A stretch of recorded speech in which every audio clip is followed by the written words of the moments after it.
காங்கேயம் முத்துவின் ஒரிஜினல் வின்னசஸ் பிராண்ட் அரிசிகள் தரத்திலும் சுவையிலும் என்றும் நம்பர் 1.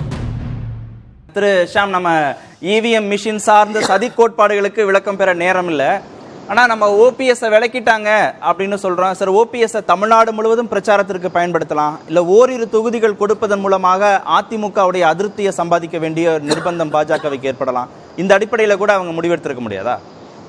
முடிவெடுத்திருக்கலாம். ஓபிஎஸ்ஐ வந்து தமிழ்நாடு முழுவதும் பயன்படுத்தலாம்னு முடிவெடுத்திருக்கலாம். ஆனால் தமிழ்நாடு முழுவதும் அவருக்கு ஓட்டு வங்கி கிடையாது. அதிமுகவின் முகமாக தானே தன்னை கருதி கொள்கிறார். தமிழ்நாடு முழுவதும் ஒருங்கிணைப்பாளர் ரெட்டை இலக்கி இருக்குங்க, அதை நான் ஒத்துக்கிறேன். ஆனா ஓபிஎஸ்க்குன்னு தமிழ்நாடு முழுவதும் இல்ல. இன்னும் நீங்க சொல்றதுதான் டெஸ்டட் கூட கிடையாது. இந்த பகுதியெல்லாம் இருக்குன்னு நம்ம நம்புறோம். இதுல வந்து கிளவர் வந்து பொலிட்டிக்கலி கரெக்டான நகர்வு பண்ணது டிடிவி தான். கடைசி வரைக்கும் அவருக்கு வந்து தொகுதியெல்லாம் முடிவான பிறகுதான் அவர் அந்த சேலம் கூட்டத்துல கலந்துக்கிறாரு. குக்கர் சின்னம் வந்துங்க 6 மாசத்துக்கு முன்னாடி அப்ளை பண்ணியாச்சு. ஏற்கனவே வந்து அது அவங்க வச்சிருந்த சின்னம் 6 மாசத்துக்கு முன்னாடி அப்ளை பண்ணும்போது நேச்சுரலா அவங்களுக்கு கிடைக்குது. ஓபிஎஸோட ப்ராப்ளம் அவருக்கு கட்சி கிடையாது, சின்னத்துக்கு அப்ளை பண்ண முடியாது. அப்ளை பண்ணா வந்து அவர் அதிமுகவோட கிளைமை இழக்க வேண்டியது வரும். வேற வழி இல்லாம அவர் எப்படியாவது ஏதாவது ஒரு விடிவு வந்துடாதாங்கிற ஒரு நம்பிக்கை தான்.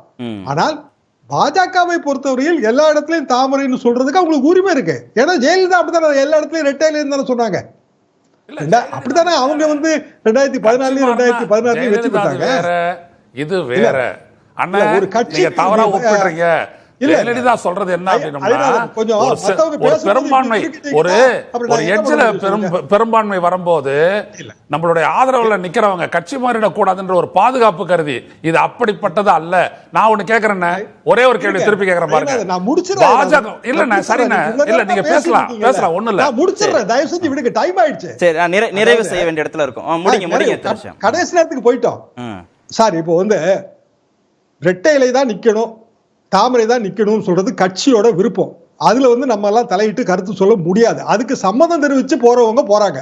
ஆனா அதுக்கு சம்மதம் தெரிவிக்காம வந்து குக்கர் சின்னம் தான் சொல்லி டிடிவி 2 சீட்டு வாங்குறாருல, என்ன சின்னம்னே தெரியாமலேயே வந்து வாசன் வந்து 3 சீட்டு வாங்குறாருல, அதையும் நம்ம பார்க்கணும்ல. வெற்றி பெற மாட்டார். சைக்கிள் சின்னம் கிடைக்கலன்னா அவர் தாமரையில் நிக்கிறதுக்கு ஒத்துக்கலாம். அந்த ஒத்துக்கிறதுக்கு ஓபிஎஸ் இல்லாம இருக்கலாம். சைக்கிள் சின்னம் வந்து பல மாநிலங்கள்ல பல்வேறு மாநில கட்சிகளோட சின்னமா இருக்கு. அவருக்கு கொடுப்பாங்களாங்கிறது ரொம்ப ரொம்ப சந்தேகம்.